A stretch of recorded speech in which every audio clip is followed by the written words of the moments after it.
or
na 50 billion at risk management program na 3.6 billion. So ito yung natira sa unprogrammed fund, roughly 150 billion 905 million na more or less katumbas ng unprogrammed fund noong 2019. Sir, follow-up question. Sir, the President promised the judicious spending of taxpayers' money under the 2026 national budget. What is the administration doing to police, if not totally temper, the grant of excessive bonuses, either to lawmakers, to cabinet secretaries, or anyone in government in general? Especially these were recently flagged by several lawmakers in recent weeks. Well, in the executive branch, wala naman excessive bonuses to begin with, no?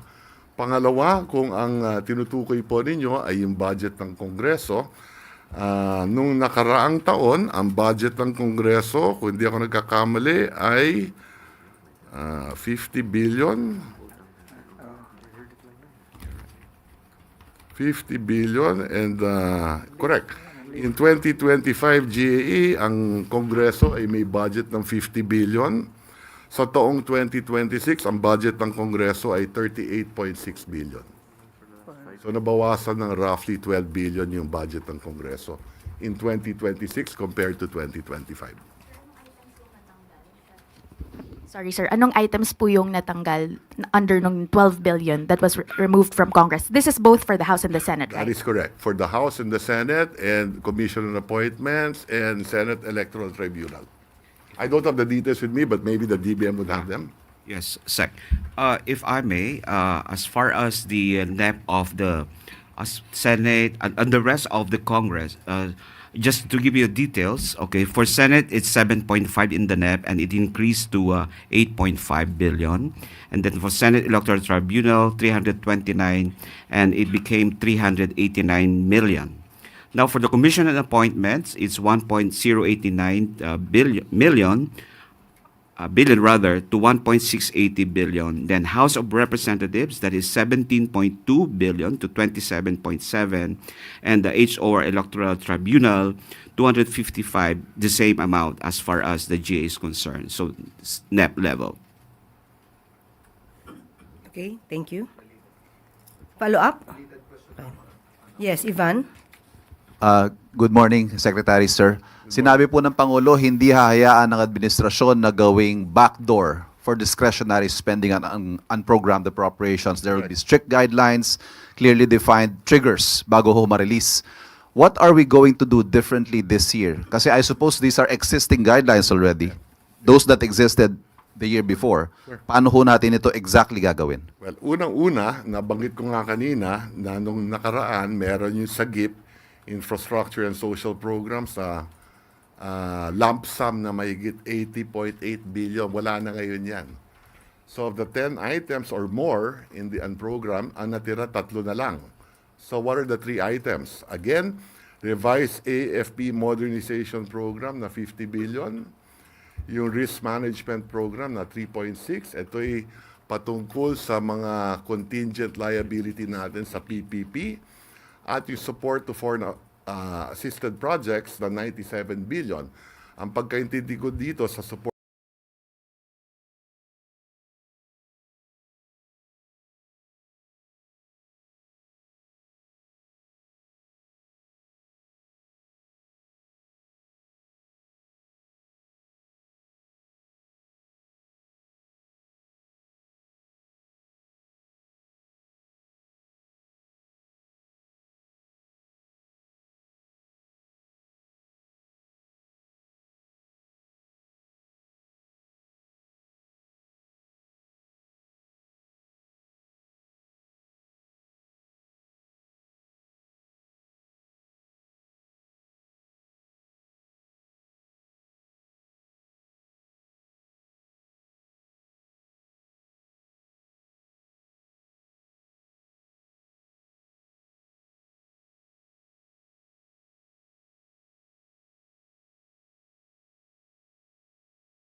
So susundan natin yung guidelines na yan under the General Appropriations Act of 2026. Wala yan dati. So ngayon nandiyan na yan, susundan natin yung guidelines na yan. And one follow-up na lang po. May bago po mapirmahan yung budget, marami pong naglabasang pahayag din mula sa mga lawmaker na hindi pumirma sa or hindi pumabor sa budget because sabi po nila iba't ibang variations daw po ng pork barrel pa rin sa 2026 budget. May sabi po ni Senator Amy, meron daw pong giniling pork itong budget na to or soft pork na sinasabi nila. Sa pag-aaral, sa pagre-review ng Malacañang, ano pong masasabi nyo? Pork barrel free po ba itong 2026 budget? Yes, sa tingin namin, pork barrel free. Dahil hindi naman pwede makialam ang legislator pagdating ng executing the budget at purely executive function na yan pagdating ng execution of the budget. Thank you. Okay, thank you, Tristan. Next question will be from Clay Pardilla.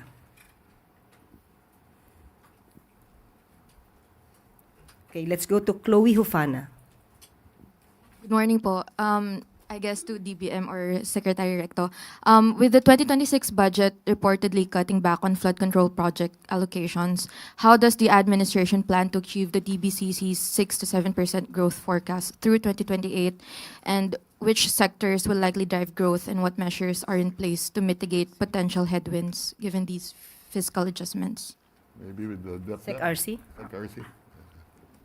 Well, for the budget of 2026, that is expected to support a growth of 5 to 6%, and next year that will be from 5.5 to 6.5, and then 6 to 7 in 2028. Now, in the last couple of years, it has been consumption spending that has driven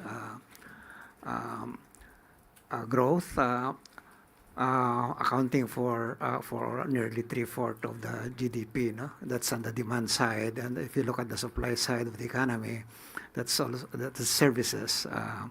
And in the sa consumption, that's likely going to be still supported by employment, growth in employment, and remittances. No, but we also expect the rebound of consumer confidence this year. No, because as you have seen in the data, in the third quarter, consumption spending.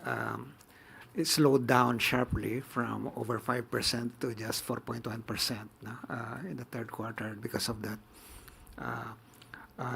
reduction in the confidence of our consuming public. That we expect to rebound this year as inflation continues to be low. For the entire 2025, inflation has been down to 1.7%, and that is expected to continue this year. We're actually targeting just 2 to 4% inflation but I think we will achieve less than that.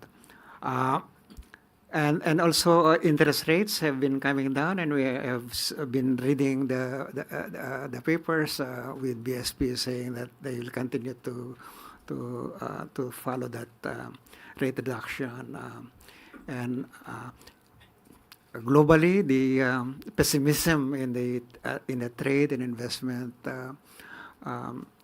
regime of many countries was not as bad as we thought it was last year with the sharp increases in tariffs initially by the U.S. and so I think that there are favorable forces moving that we are seeing moving forward, and so we do expect that the broad economy will grow sufficiently strong, especially toward the second half, I think, of the year. We probably will still see some residual effects of the events last year in the first half of the year. Follow-up lang po. Magre-revise po ba tayo ng growth targets?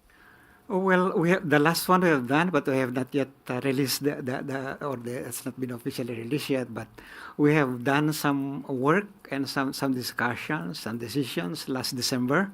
Actually, that's the DBCC. And the numbers that I mentioned, the GDP numbers, reflect those decisions. Thank you, sir. Thank you, Chloe.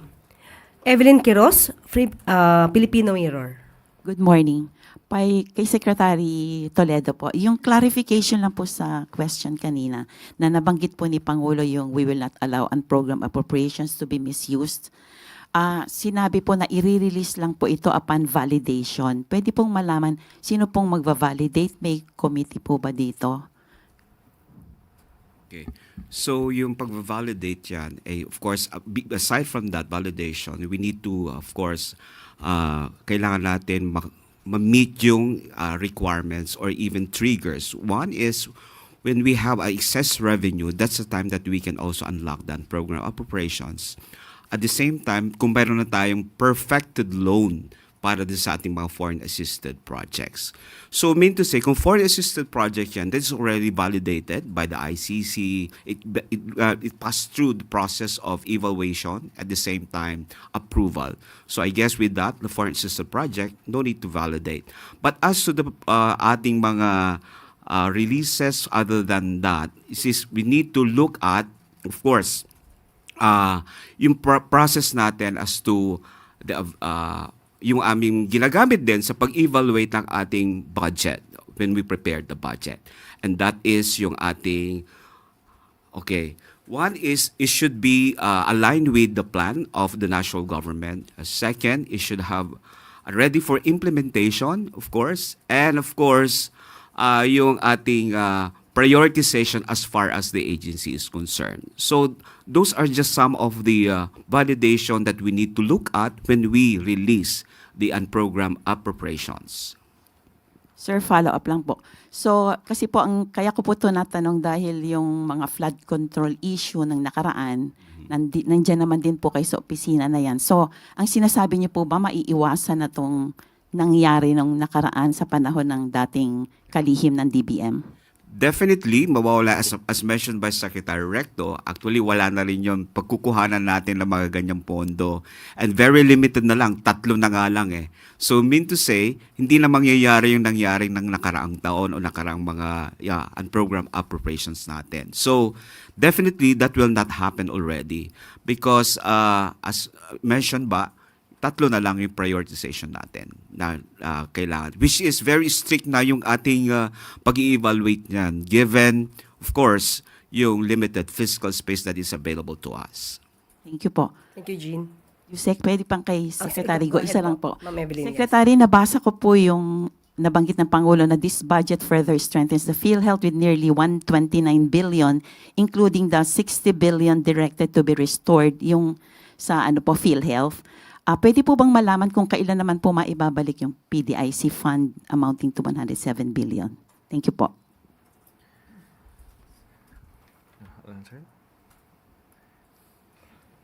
Ang pagkaintindi ko, ang pagkaintindi ko, yung utos ng Supreme Court ay para sa PhilHealth lang at wala sa PDIC. At yung sa PhilHealth naman, nakapaloob na sa 2026 budget as directed by the President last September pa lang. At yung nga, may decision ng Supreme Court na ilagay sa 2026 budget. I think I'll just add one more. The dispositive portion of the Supreme Court decision only talks about PhilHealth. Thank you po, Sec. Yes, thank you, Evelyn. Ms. Jean Mangalus of philstar.com. Good morning. Question to Secretary Toledo. Representative Tino accused the Congress of moving 43 billion pesos of mandatory personal benefits into the UA. Can we get a clarification from the DBM about this?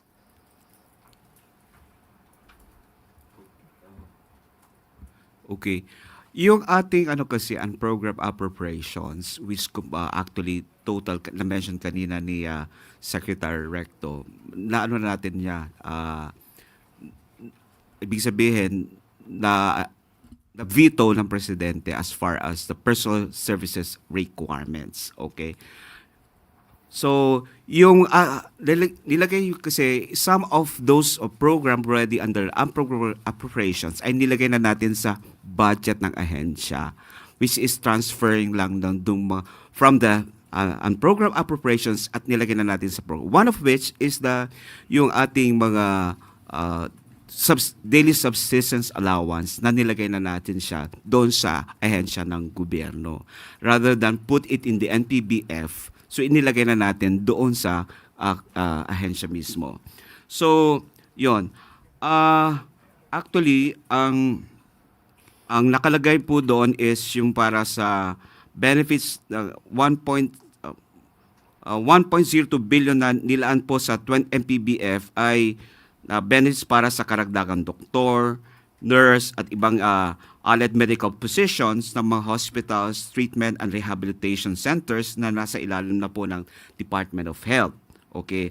Ang eksaktong bilang po ng posisyon na gagawin ay tutukuyin pa ng DOH na isubmit sa DBM para i-review at evaluate yung upang sagutin po ay consistent po sa kasalukuyan staffing ng ating mga hospital. So, yung PGF naman po, ang programa pong nandyan mismo ay para doon sa ating supposed to be pension and gratuity funds ng ating mga MUP. Okay? So, nandun na rin naman po sa programa, sa ahensya, doon sa ating mga ahensya. Like for example, in the Department of DILG and the DND. So, Bala, it wasn't removed, it wasn't put into the UA, na-distribute lang siya to the appropriate agency. No, yes, you're right. It was already distributed and those are mandatory kasi yan. Kailangan natin bayaran yan kasi kundi magwala sila because those are already earned already as their benefits. So that should be put in the proper place which is already programmed in the specific agency budget. Sa madaling salita, if I may, sa madaling salita, enough yung PS budget requirements under the program fund. Oh, isa pang question. So we heard from the president himself that political involvement is not allowed. So can we ask what happened to alleged soft pork and patron political programs like the MAIFIP and the AIX, which have been accused of being used for patron politics? Well, like I said earlier, merong general provision in the budget na pinagbabawal ang politiko to be present during the distribution of this ayuda, halimbawa. Susundan natin kung ano yung nakapaloob sa General Appropriations Act. Yun na rin yung guidelines natin. Pero what would this enforcement look like? May penalties po ba yung mga politiko na sasama sa mga programs na ganito? We will look into that. But like I said, there is already a general provision. I think it was also quoted, if I'm not mistaken. Susundan natin yung guidelines na yan. Thank you, Jean. Follow-up question from Ivan Mayrina.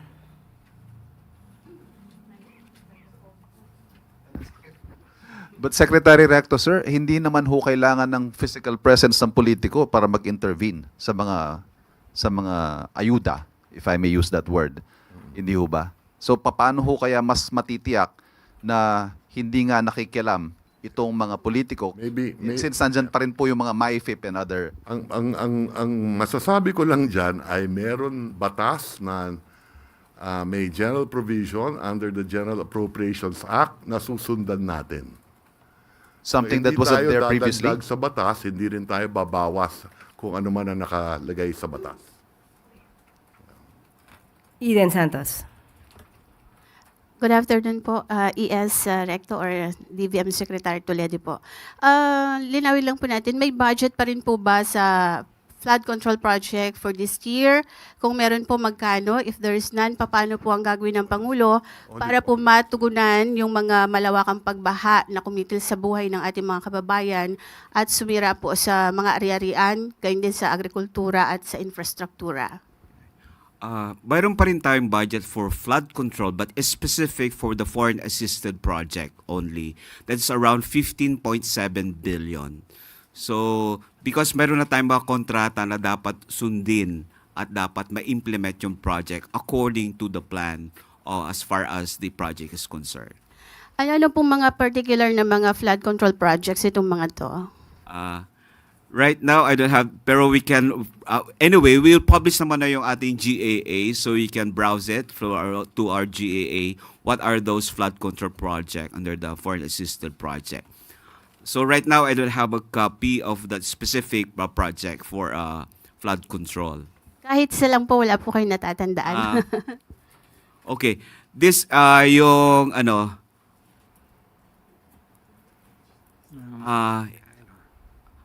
ano yun? Resilience, yeah. Actually, that is for the resilience project of the DPWH. IPIF, yes. Ano Okay. yun? I think that is through the JICA loan natin. Yes. Thank you very much. Yes, Letra, yes. Related pa rin po dun sa alleged pork dun po sa 32 billion na Farm to Market Road na project, sino pong nag-identify ng mga popondang proyekto? Ang pagkaintindi ko dyan ay Department of Agriculture yan.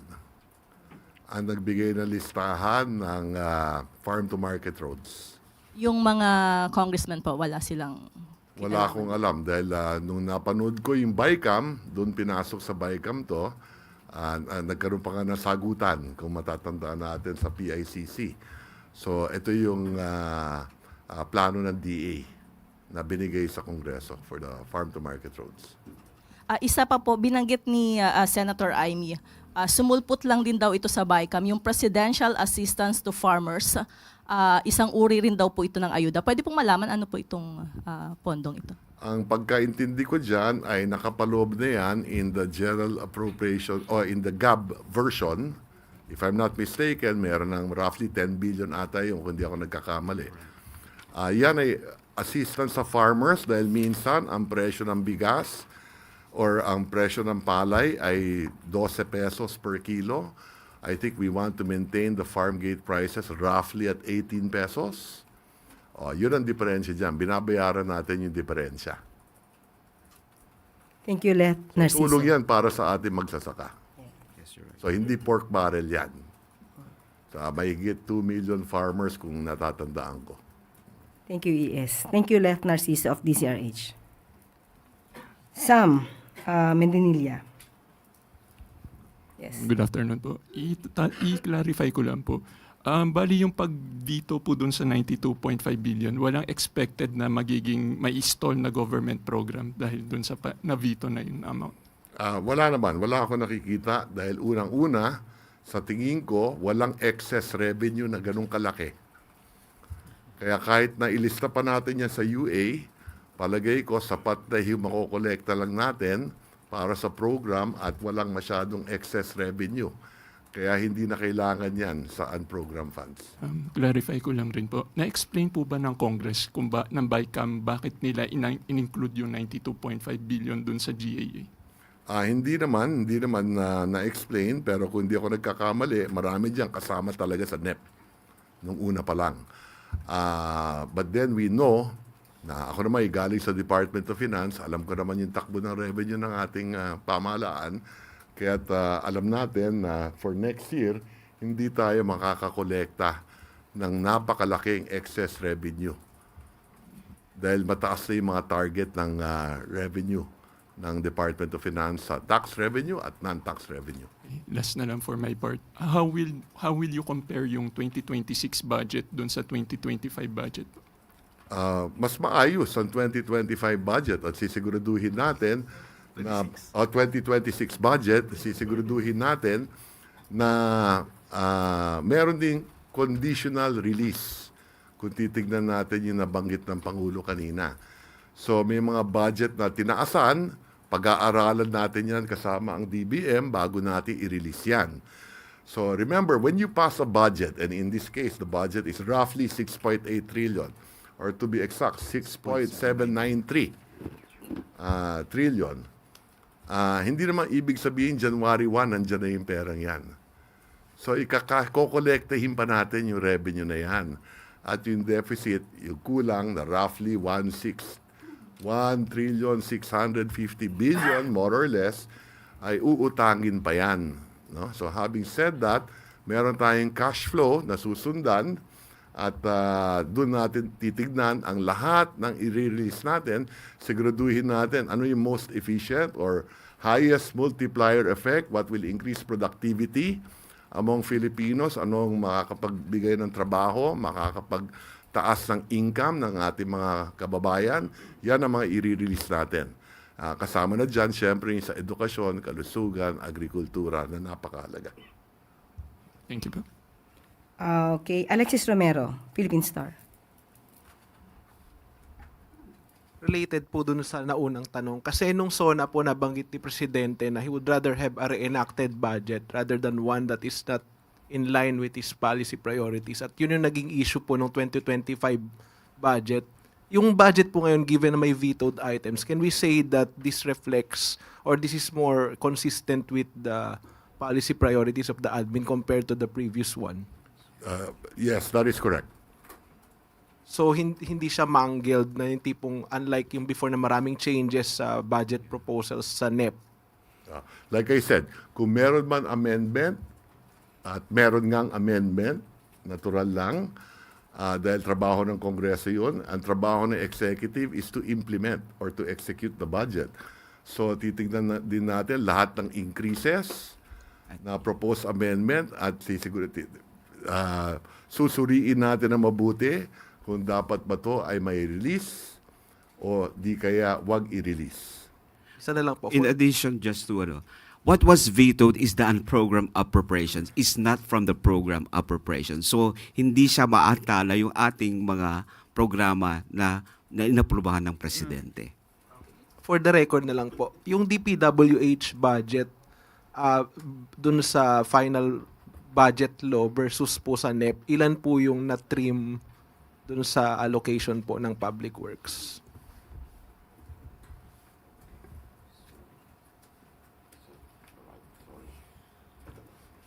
Kung hindi ako nagkakamali, ang NEP was 850 billion, roughly. Di ba? More or less, no? The budget NEPS is 881 billion and our GAA enrolled, or the GAA is at 530 billion, so a difference of 351 billion. Salamat po. Thank you. Kat Domingo, ABS-CBN.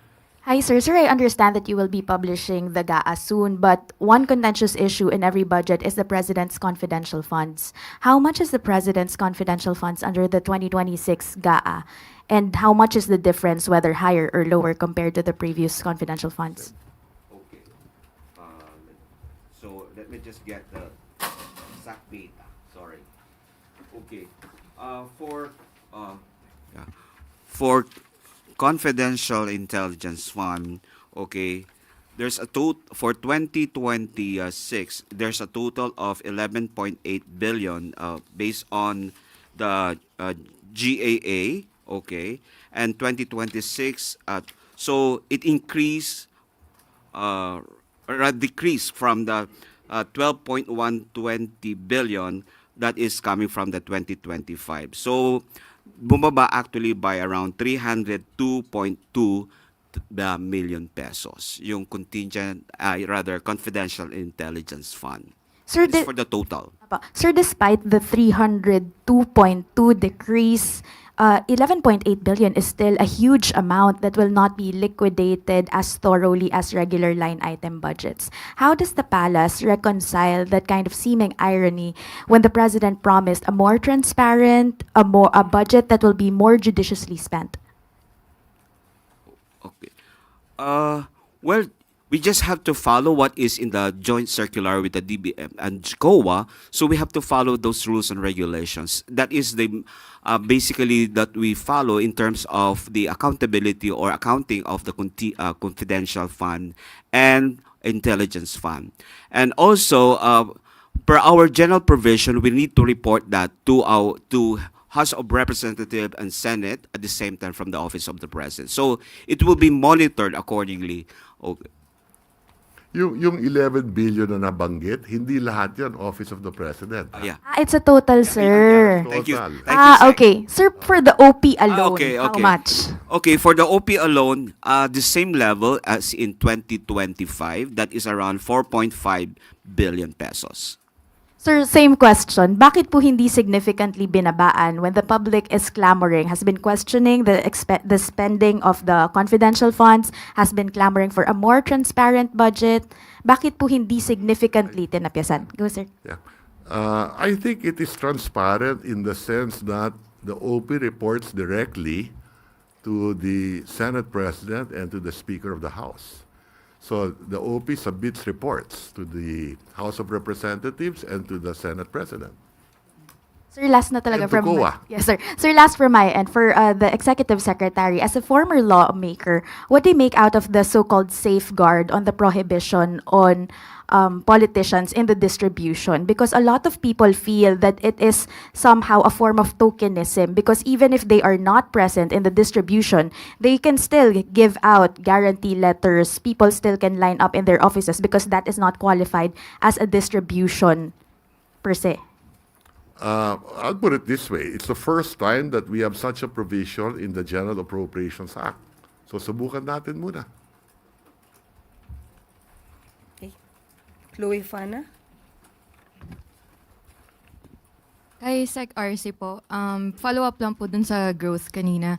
What led to the downward revision po for 2026 and 2027, and how will it impact fiscal deficit ceiling for those years? The the reason for the scaling down of the growth, well, it's arose from the realities that we saw and we have been seeing both globally and domestically.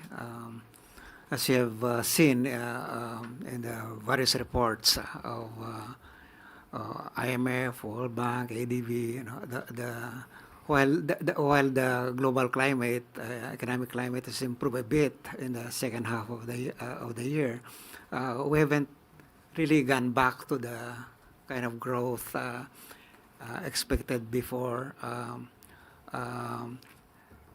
April of last year. No? So in other words, there's still that uncertainty faced globally, and that is impacting on us as well. We are an open economy to begin with. Secondly, as I mentioned earlier, the developments last year are likely to still to be felt this year, although in a diminishing effect. So we expect growth perhaps in the first quarter to be, or at least in the first half, to be still quite not as rosy as we would want it to be. But I think that with the governance, the improvements in the systems that we are putting in place, as reflected in the budget and in the various offices, we expect to see faster growth toward the second half and the succeeding years. Also, I think that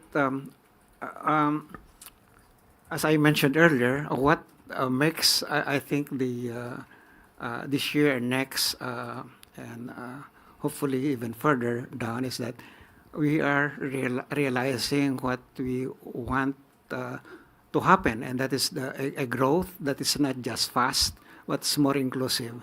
I think the focus on health, education, social protection, job creation, that will tremendously improve inclusivity. And if you can improve inclusivity, we can have faster poverty reduction even without substantially raising growth. Because our history is that we have fast growth in some years, but that was not associated with fast poverty reduction because they were it's exclusive growth. It was only benefiting a small section of our population. I think the budget that we have passed, and we hope that this kind of budget will continue in future budgets, reflects that desire to have a inclusivity as part of our lens when we look at economic development. Thank you. Thank you. Jerome Morales, Bloomberg News. Good morning to our secretaries. Related to growth, we understand the numbers are coming in, but what was the likely 2025 GDP growth versus our target before? And also to our econ managers, what impact do you see what happened in Venezuela? How are we safeguarding our economy from potential impact of this recent global uncertainty? Thank you. Growth. The emerging growth scenario for 2025 is something like 4.8 to 5%. But if you achieve 5% for the entire year, because the first 3 quarters average is already 5, no? That still puts the economy into one of the fastest growing economies in Asia. In ASEAN, that will put us next to Vietnam, you know, with Indonesia close by. With respect to the impact of the Venezuela, there is hardly nothing. I don't think that there's any going to be perceptible effects on us. Unless that will have some,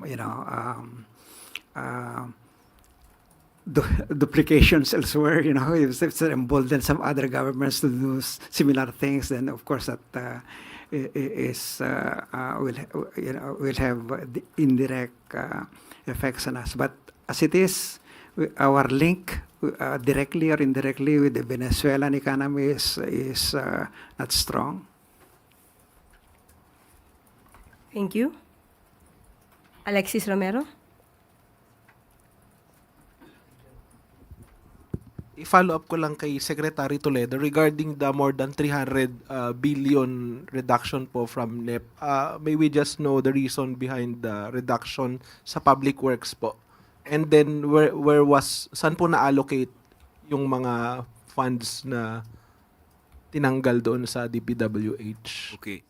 So the very source of that, when they have their meeting with the Committee on Appropriations, I think that was also offered as the reduction from the DPWH, okay, and then adjustment coming from what they call the prices ng kanilang mga materials. So those are the sources, or dun siya nanggagaling yung reduction as far as the DPWH budget is concerned. And it was channeled to what funds? Well, allocation. If you'll notice, there are some increases in the different departments and agencies. So we cannot exactly say ito ay napunta dito sa ahensyang ito. But you can see in terms of the increases of the different departments and agencies. Basically, doon sa ating mga priority na ahensya like education, agriculture, health, and even from the social services sector. Salamat po. Last question will be from Ivan Mayrina. So just to add to that, so the biggest one is the flood control, na 250. Na yun yung minove from DPWH to DepEd, to DOH, to DA, to DSWD, plus the material savings. Nabanggit po ni Secretary Recto, uutang pa ho tayo ng 1.6 trillion, if I got that correctly, More or sir? less in 2026, yes. What does that mean in terms of our debt to GDP situation and our targets? Yeah, it is within the fiscal framework plan. The deficit for 2026 will roughly be 5.3%. Next year, that will go down to 4.8%. And in the following year, that will go down to 4.3%. So basta steady yung pagbaba ng deficit natin, your debt to GDP will also go down. So for this year, well, more or less, nung umupo si President Marcos in 2022, the debt to GDP was about 62%. Today, we're at 61%. Thank you very much.